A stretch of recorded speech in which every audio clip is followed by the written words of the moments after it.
ওই শোন, আমরা যে গরিব, আমগো গরিব হওয়ার পিছনে সবচেয়ে বড় কারণ হলো আঙ্গ বাপ মাও। আঙ্গে জন্মের সাথে সাথে এরা গরিব বানা দিছে। এখন জিজ্ঞেস কর কে? কি জন্য? এই যে দেখ, আঙ্গুর যে জন্ম পরে নাম রাখছে, নামেই তো আমরা গরিব। এই নাম নিয়ে কি বড় লোক সম্ভব? জীবনেও সম্ভব না।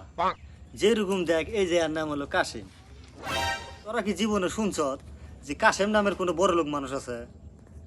এই যে আর নাম আবুল, নাম শুনেই মনে হয় যে ধান কেটে খায়। তোরা কি শুনছ যে আবুল নামের কোনো বড় লোক মানুষ আছে?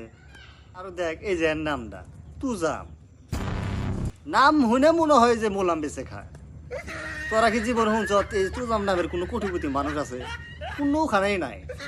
যেরকম দেখ আমার নাম চেহারা গালি, শুনে মনে হয় যে গরু চুরি করে খায়। বাপ মা এরকম নাম রাখবো, নাম শুনলে যাতে মনে হয় যে বিশ্ব কাঁপাই দিব।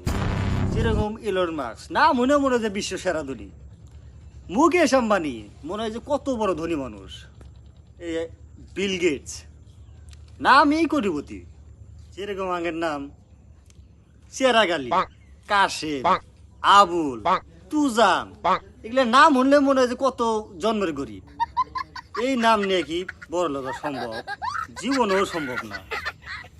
এখন কথা হলো নাম পরিবর্তন করা লাগবে।